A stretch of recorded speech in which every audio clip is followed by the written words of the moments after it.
Imagine this: a quiet afternoon, a simple request for a back massage turns into something unexpected. What happens when the lines between family and desire blur? Today, I'm sharing a deeply personal and emotionally charged story that will leave you questioning everything you thought you knew. This isn't just any story. It's a journey of vulnerability, self-discovery, and the complexities of love. Are you ready? Let's dive in. What my nephew did while massaging my back was one of the craziest and most exciting moments of my life. But you have to wonder how I ended up with my nephew massaging my back. It all started a couple of months ago on a normal Friday.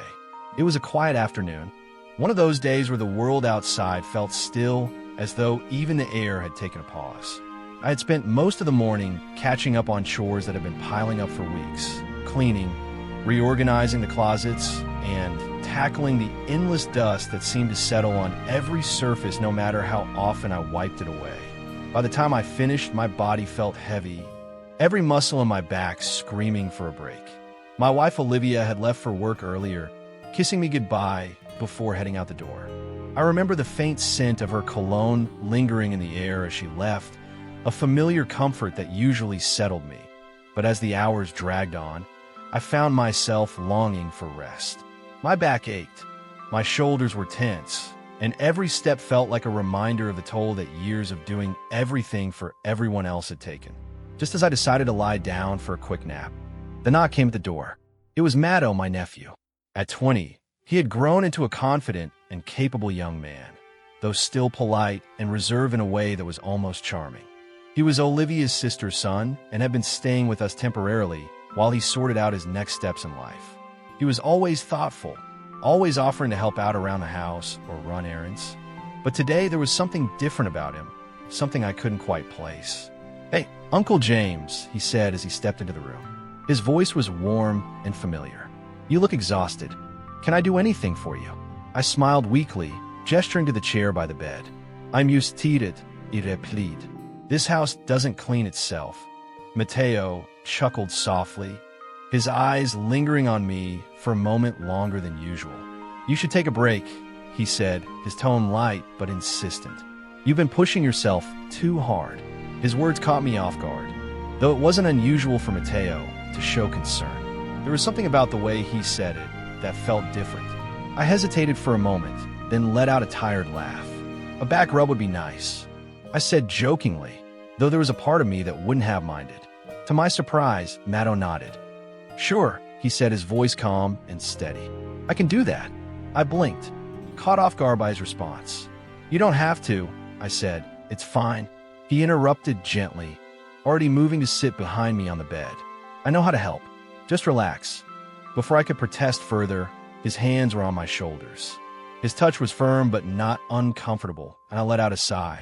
The tension in my muscles already began to ease.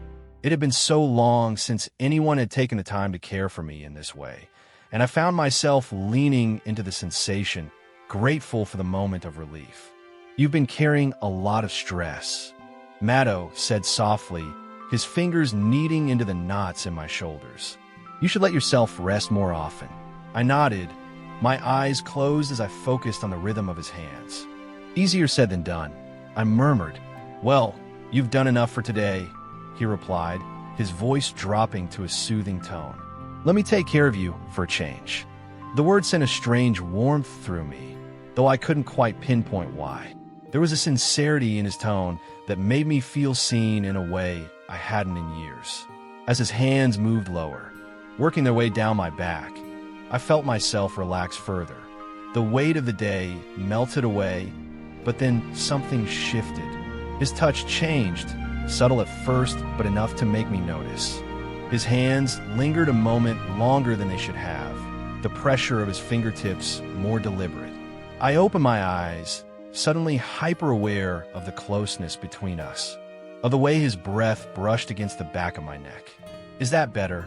he asked, his voice softer now, almost a whisper. I nodded stiffly, though my body felt anything but relaxed. The tension in the room was palpable, a thick, unspoken current that made my pulse quicken.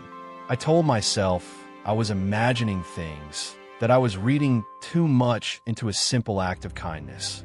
But the way his hands moved, the deliberate slowness, the way his touch felt more intimate than casual, made it impossible to ignore the growing unease in my chest. "You're always so strong," Matto murmured, his voice low and smooth. "You deserve to feel taken care of." I froze. The words hung in the air like a challenge. My thoughts raced, trying to make sense of the situation. But his hands didn't stop. They moved lower, tracing the curve of my spine with a gentleness that felt both soothing and unnerving. My skin prickled under his touch, a mixture of sensations I couldn't quite define. "Matto," I said finally, my voice shaky but firm. "That's enough." He paused, his hands stilling for a moment before he leaned closer. "I just want you to relax," he said softly, his breath warm against my ear. "You've done so much for everyone else. Let me do this for you." His words sent a jolt through me, and I felt my body tense instinctively. I wanted to pull away, to stand up and put distance between us, but I was frozen, caught in the grip of confusion and something deeper. Something I didn't want to acknowledge. "I mean it," I said, my voice trembling. "Ling, you need to stop." For a moment, I thought he would listen. His hands withdrew slightly, his breath hitching as if he were about to apologize, but instead he leaned closer. His lips brushed lightly against my ear as he whispered, "You're beautiful, Uncle James. You always have been." The word sent a shock through me. My breath caught in my throat, and for a moment, the room seemed to close in around me. Matteo's whisper hung in the air, heavy and intimate in a way I couldn't ignore. I turned my head slightly, just enough to catch his face out of the corner of my eye, and what I saw left me frozen. His expression was calm, too calm, but his eyes carried a heat I hadn't seen before. It was unsettling, a mix of admiration and something deeper, something that made my pulse race for all the wrong reasons. "Matteo," I began, but my voice faltered. What could I say? What words could untangle the mess we were teetering on the edge of? "I didn't mean to make you uncomfortable," he said softly, his hands still resting on my shoulders. You deserve to know how much you're appreciated, how beautiful you are." The sincerity in his tone was disarming, but it didn't erase the weight of what he'd said or the way his touch lingered, as if testing the boundaries.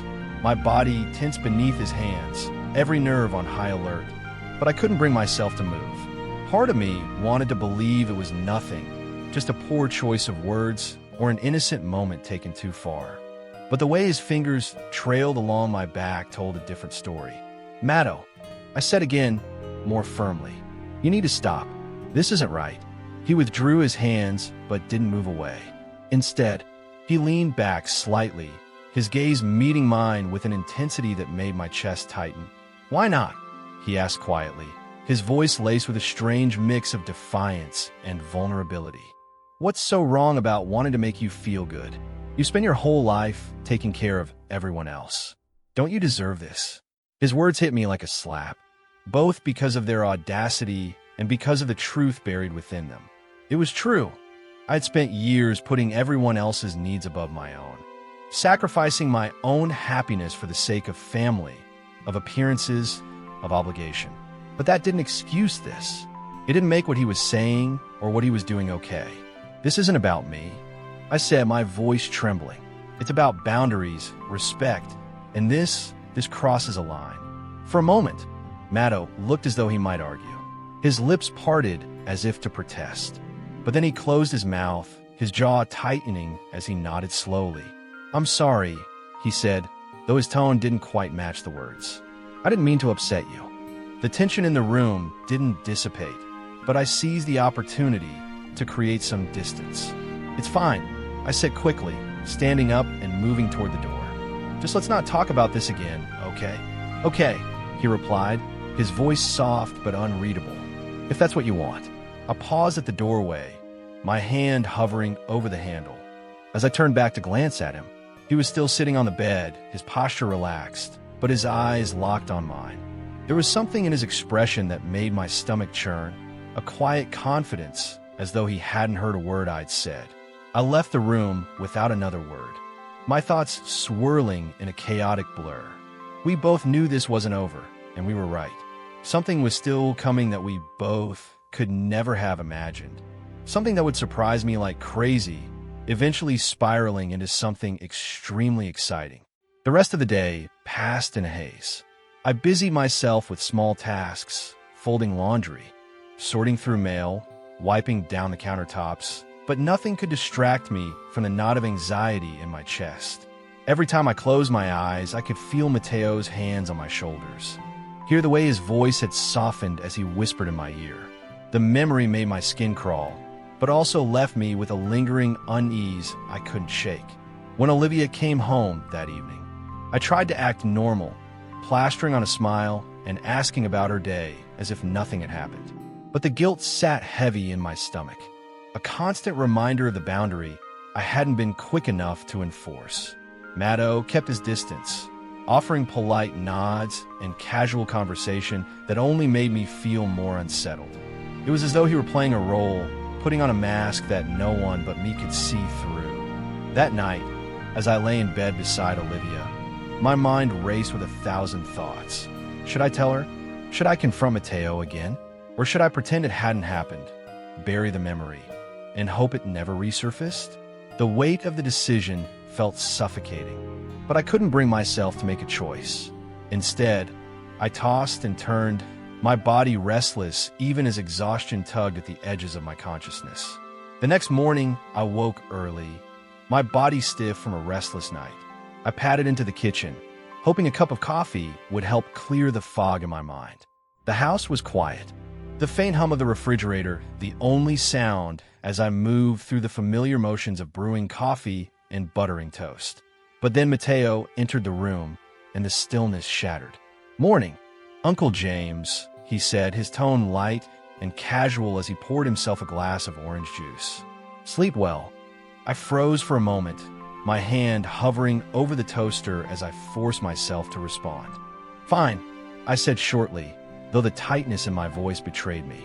He leaned against the counter, his gaze steady as he studied me. "You seem tense," he said, his voice smooth but tinged with something darker. "Is everything okay?" "Everything's fine," I replied, my tone clipped as I avoided meeting his eyes. "Just a lot on my mind." "Well, if you ever need to talk," he let the sentence hang in the air, his smile soft but knowing. "I'm here." The word sent a chill down my spine, and I busied myself with buttering my toast, desperate to avoid his gaze. But his presence loomed behind me, too close, too deliberate. I could feel his eyes on me, and it made my skin crawl. "I appreciate that," I said, forcing a polite smile as I turned to face him. "But I'm fine, really." He nodded, his expression unreadable as he sipped his juice. "If you say so," he said lightly, but there was an edge to his tone that made my stomach churn. I turned back to the counter, my hands trembling slightly as I tried to focus on the mundane task of eating breakfast. But deep down, I knew things wouldn't go back to normal. Not after what had happened, not after the line that had been crossed. The coffee mug in my hands felt too hot, but I didn't move to set it down. Instead, I stood at the kitchen counter, staring out the window and letting the rising steam blur my view of the garden behind me. I could hear Matto moving around the room, his footsteps slow and deliberate, his presence impossible to ignore. Every muscle in my body tensed as if bracing for something, though I didn't know what. "I've been thinking," Matto said suddenly, his voice breaking the silence. It was calm, almost too calm, like he'd been rehearsing the words in his head.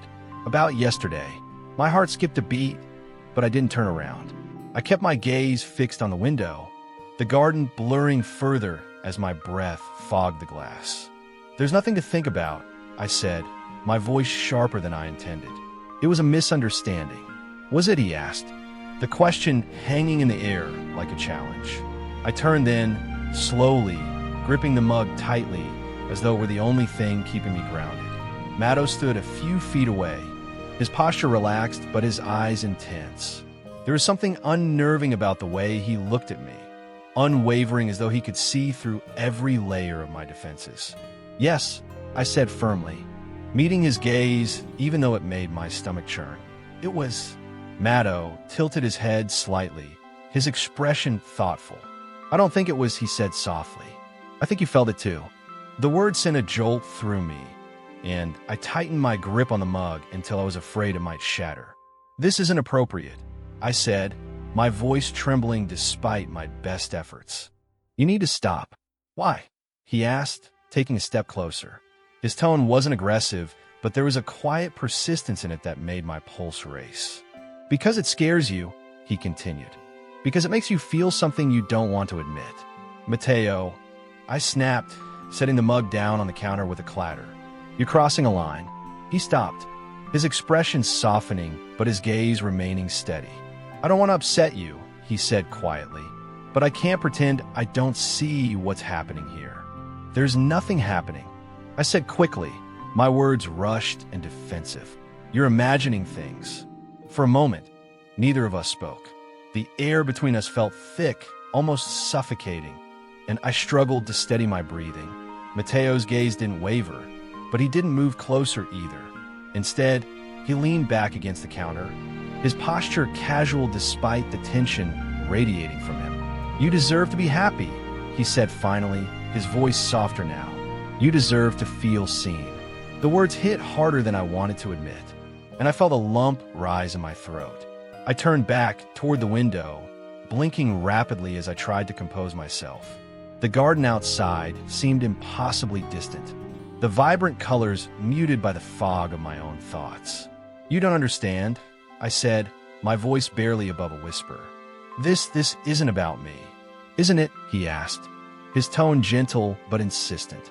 When was the last time you did something just for yourself, Uncle James? When was the last time someone made you feel special? His words struck a nerve, and I felt my resolve begin to crumble. It wasn't fair the way he seemed to know exactly where to push, exactly which insecurities to exploit. I hated how much truth there was in his questions, how deeply they cut into the loneliness I'd been trying so hard to ignore. I'm fine, I said finally, though the words felt hollow. I don't need anyone to take care of me. I think you do, Matto said simply, his voice steady and calm.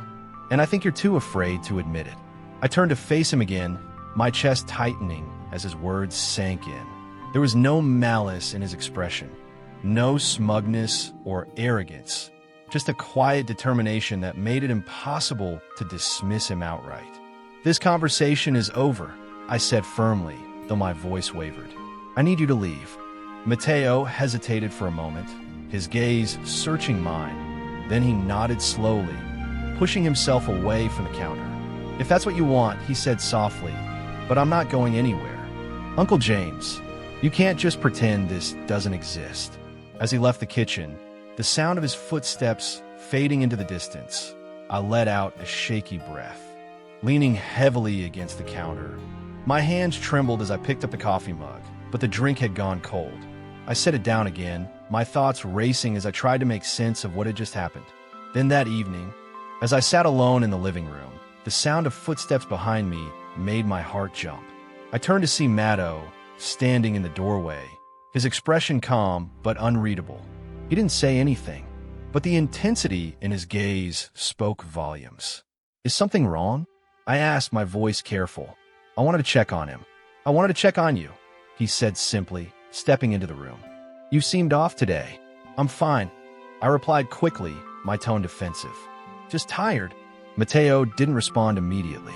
Instead, he walked over to the couch, sitting down beside me with a casual ease that felt too deliberate. I shifted uncomfortably, my pulse quickening as his presence filled the space around me. You don't have to keep pushing me away, he said softly, his voice low. I'm not the enemy here. Then stop acting like one. I shot back, my frustration breaking through. You're making this harder than it needs to be. I'm not trying to make it hard, he said, his tone calm but firm. I'm trying to make you see that it doesn't have to be this way. You don't have to carry everything on your own. I opened my mouth to argue, but the words caught in my throat. Instead, I stood up, putting as much distance between us as I could. I need some air, I said shortly, heading toward the door without looking back. The night air was cool against my skin as I stepped onto the back porch. The sky was dark, scattered with faint stars, and the distant hum of crickets filled the silence.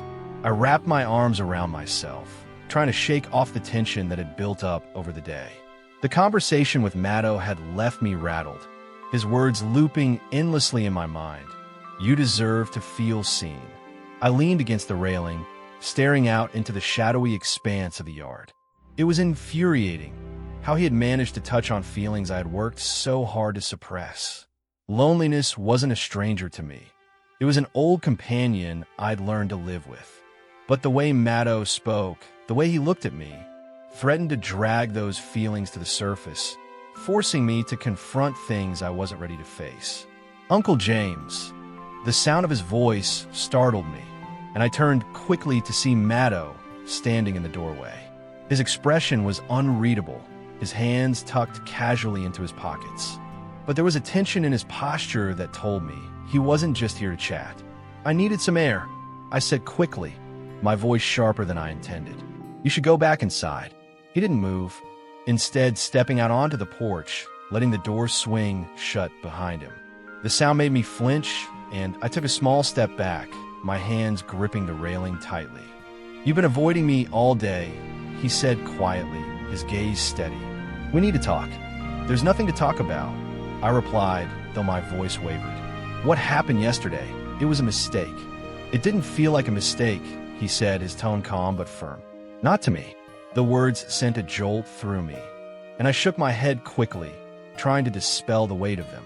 You don't understand, I said, my voice trembling. This can't happen. It shouldn't have happened. Why not? He asked, stepping closer. Because it scares you, he continued. Because it makes you feel something you don't want to admit. Stop, I said sharply, holding up a hand as if to ward him off. This isn't up for discussion. Mateo, you're crossing a line. I said. I'm not the only one crossing it, he said, his voice low and insistent. You can tell yourself whatever you want, but I see the way you look at me. I know you feel it too. The accusation made my chest tighten, and I felt a flush creep up my neck. You don't know anything. I snapped, though the words fell hollow. Are you? He asked, his gaze piercing. Am I? Because it doesn't feel that way to me, he murmured. The tension between us was suffocating, the air around us thick with unspoken words. Matto took another step closer, his presence overwhelming, and I found myself frozen in place, unable to move or speak. His eyes searched mine, his expression a mix of determination and something else, something softer, almost pleading. I just want to understand, he said quietly. Why are you so afraid to let yourself feel this, to let yourself be happy? Because it's wrong, I said, my voice breaking. Don't you get that? Whatever this is, it's wrong. Matto didn't flinch at my words. Instead, he reached out, his hand brushing lightly against mine. The touch was soft, hesitant, but it sent a shock through me. My breath hitched in my throat. It doesn't feel wrong to me, he murmured, his voice barely above a whisper. It feels real. The sincerity in his voice was disarming. And for a moment, I felt my resolve waver. I wanted to argue, to push him away, but the words wouldn't come. Instead, I stood there, my heart pounding in my chest as his hand lingered on mine, his gaze holding me captive. Matto, I whispered, my voice trembling. This isn't we can't. We already have, he said, his tone steady. You can't pretend it didn't mean something. I wanted to scream at him, to tell him he was wrong, but the truth was I couldn't because he wasn't wrong. The connection between us, the pull, felt impossible to ignore, no matter how much I wanted to deny it. Please, I said finally, my voice barely audible. Just go inside, please. For a moment, I thought he might argue. His jaw tightened, and his eyes searched mine as though looking for some sign of doubt, some crack in my defenses, but then he nodded slowly, stepping back and letting his hand fall away from mine. I'll go, he said quietly, but this isn't over. The words sent a chill down my spine, and I watched in silence as he turned and walked back into the house, the door clicking shut behind him. I stood there for a long time, my hands gripping the railing as I tried to steady my breathing. The night air felt heavy now, pressing down on me like a weight I couldn't escape. When I finally went back inside, the house was dark and silent. I moved through the shadows, avoiding Mateo's room as I made my way upstairs. My bedroom door felt like a barrier, a small but necessary line between me and the chaos that seemed to follow him. As I lay in bed, staring at the ceiling, his words echoed in my mind, refusing to be silenced. This isn't over. And he was right.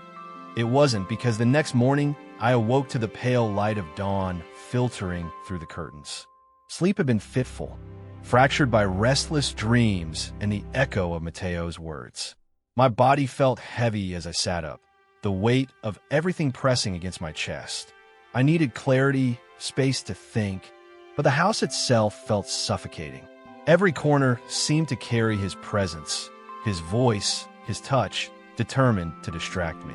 I threw on a light sweater and headed downstairs. The familiar smell of coffee brewing wafted through the air, but the sight of Matto at the kitchen table stopped me in my tracks. He sat with a mug in his hands, his gaze fixed on the window as if lost in thought. When he noticed me, his expression softened into something unreadable.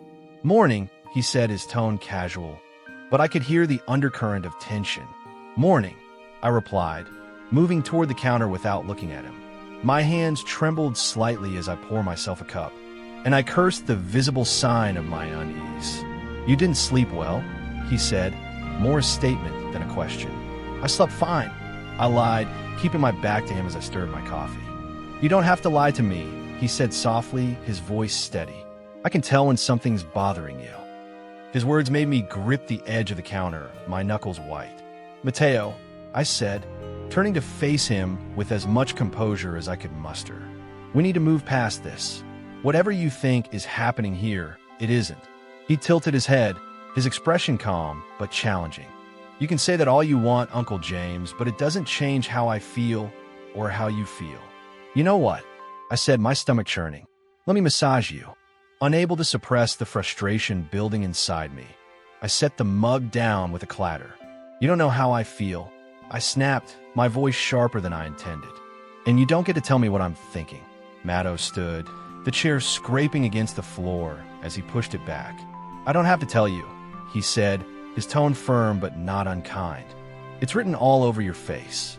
The words hung in the air between us, heavy and unrelenting. I opened my mouth to argue, but nothing came out. His gaze was steady, unflinching, and it made me feel exposed. "This isn't fair," I said finally, my voice breaking. "You're twisting everything, making it seem like you're human, like you deserve to be noticed, appreciated." I recoiled slightly, the intensity of his words striking a nerve I hadn't realized was so raw. "You don't understand," I said, my voice trembling. "This isn't about me." "It is," he said firmly. "You just don't want to admit it." The silence that followed was suffocating, the weight of his gaze pinning me in place. My chest tightened as my mind raced for a way out, a way to diffuse the situation without acknowledging the truth in his words. "I can't do this," I whispered, my hands trembling. "I can't have this conversation."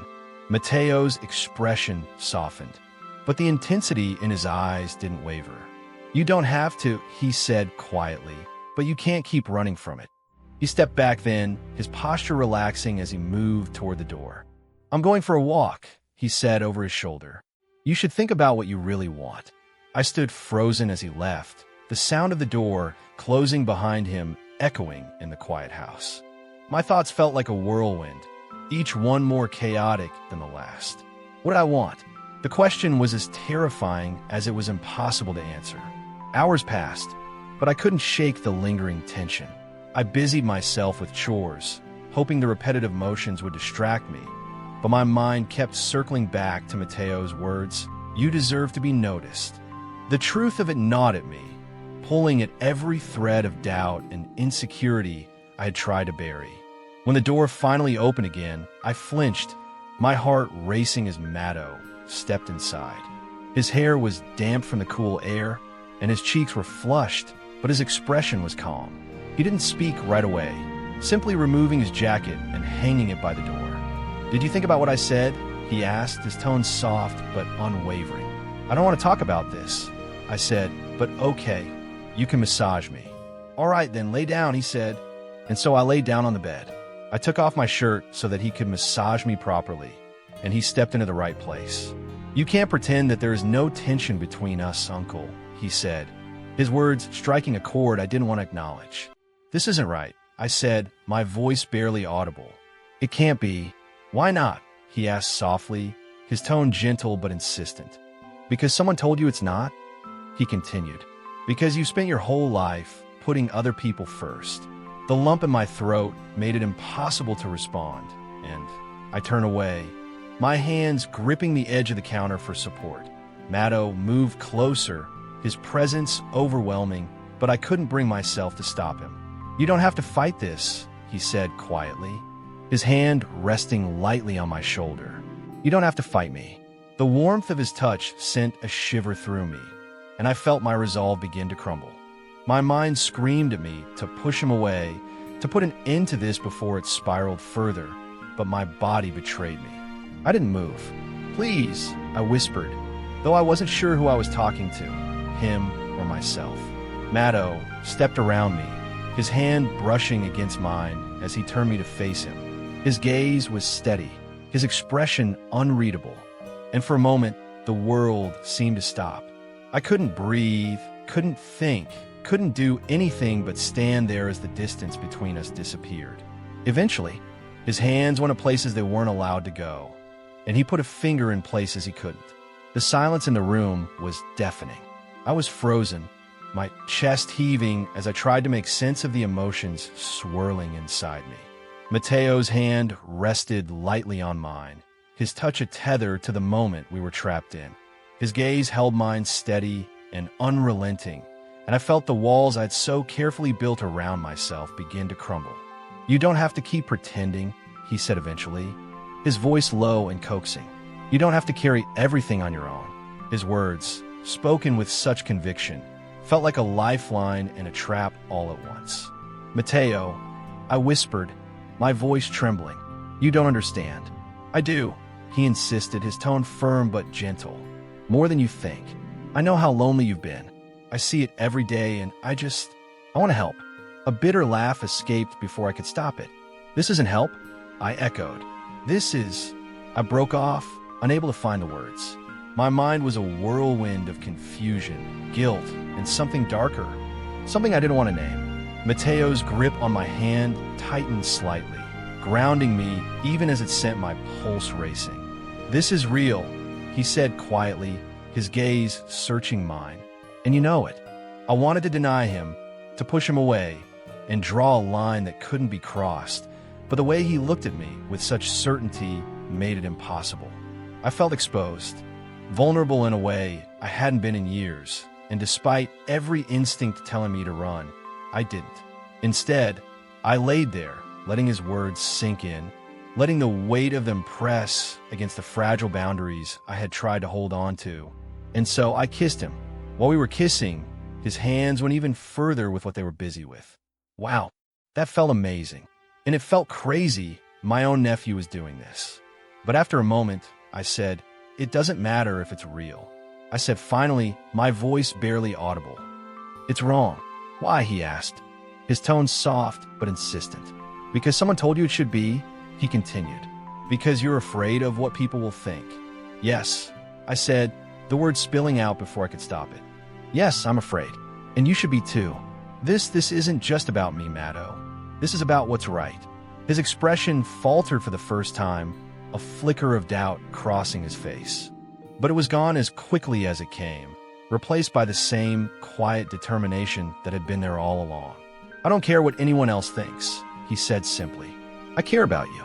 The sincerity in his voice sent a shiver through me, and I felt my resolve waver for a moment. The room seemed to blur, the edges of reality softening as I stood on the precipice of something I couldn't take back.